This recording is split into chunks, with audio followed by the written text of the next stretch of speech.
السلام عليكم ورحمة الله وبركاته.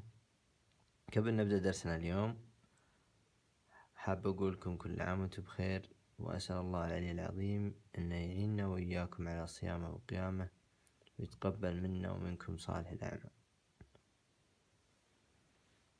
بمناسبة شهر رمضان الفضيل ناخذ معنى الصيام كلمة نحفظها وخليها في بالك، هذه زيادة على الدرس.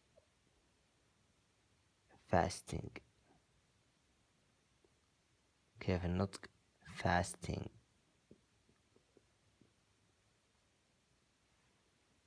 fasting معناه صوم.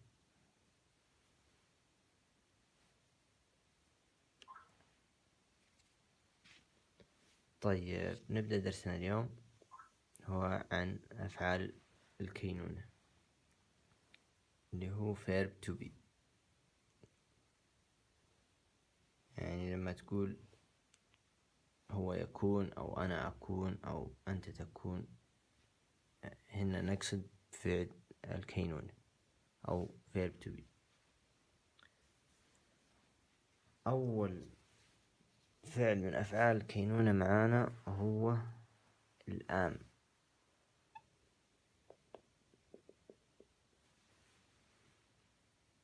والآن بيجي مع الضمير I، هو الوحيد I اللي بيجي مع فعل الكينونة آن. الفعل الثاني اللي هو is،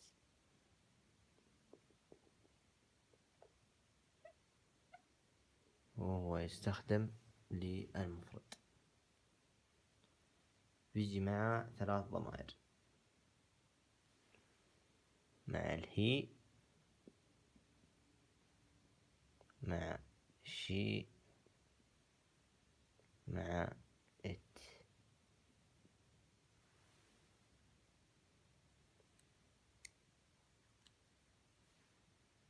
حلوين. الفعل الثالث من أفعال الكينونة اللي هو الآر،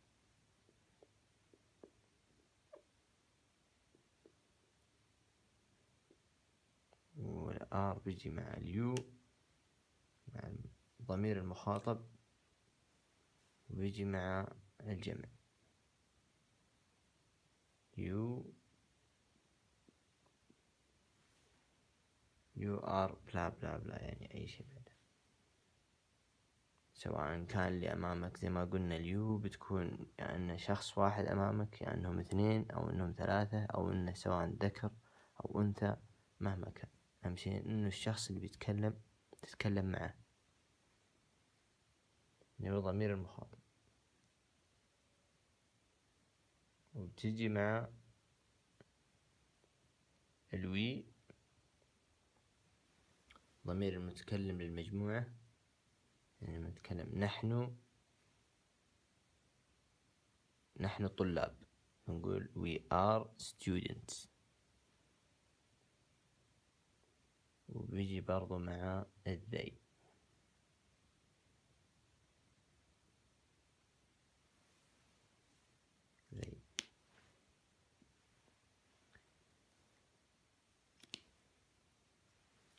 I am student. أنا طالب. He is a student. She is a student، يعني هي طالبة. It is a cat، يعني قطة. You are a student. We are students. They are students.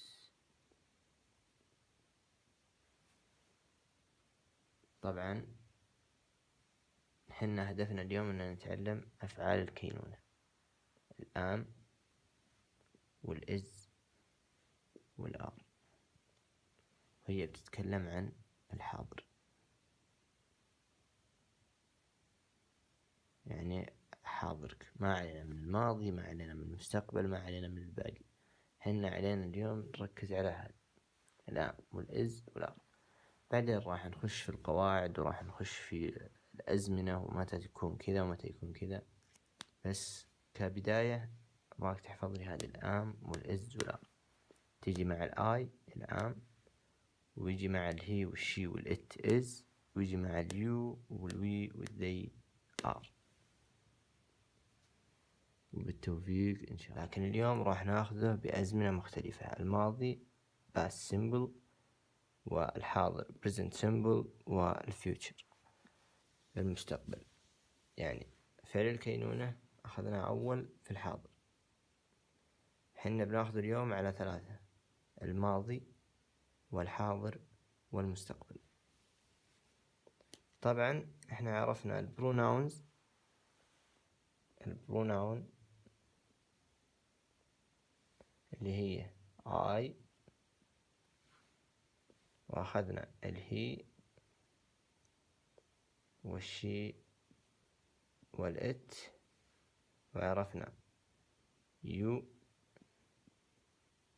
وذي ووي.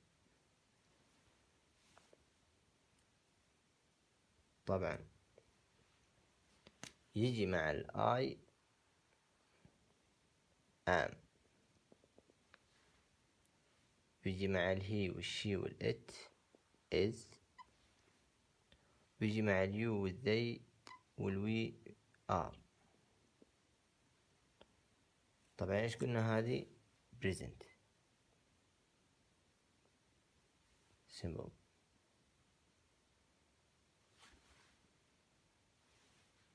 اللي هو الحاضر. طيب ناخذه في الماضي. الماضي ايش اللي يجي قبلها هنا؟ في الماضي من am هو الواز،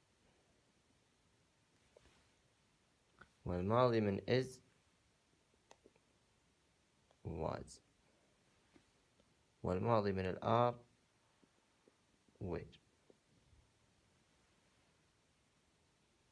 طبعا هذه قلنا معناها اللي هو فعل الكينونة. يعني لو قلت he is sick يعني هو مريض، أو هو يكون مريض، بس ما بنقولها كذا بالعربي، هو يكون مريض، هو مريض. لكن مثلا I am sick أنا مريض، لكن لما أتكلم في الماضي I was sick معناها أنا كنت مريض. he was sick هو كان مريض. they were sick يعني هم كانوا مريضين. في المستقبل يعني الفيوتشر هذا past ماضي.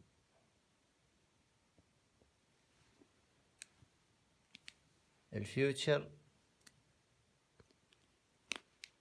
نقول عنه will be. نفس الشيء في الثلاث حالات will be. أنا ما بسألك سؤال: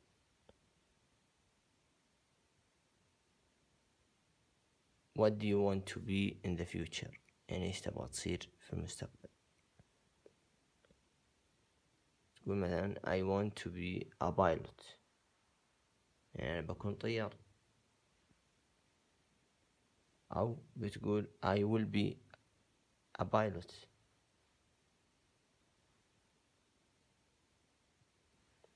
ناخذها بأمثلة عشان تكون واضح.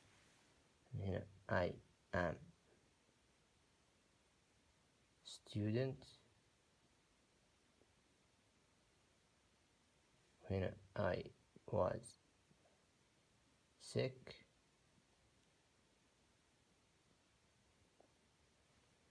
هنا I will be a teacher. أنا سوف أكون معلم. نفس الشيء هنا he is a student. He was sick. He will be a teacher أو he will be a doctor. يعني سوف يكون معلم، سوف يكون دكتور. نفس الشيء هنا نأخذ you are student. You were sick and you will be a doctor أو you will be a teacher. هذا الفرق في الأزمنة. هنا الفيوتشر مستقبل، هنا الماضي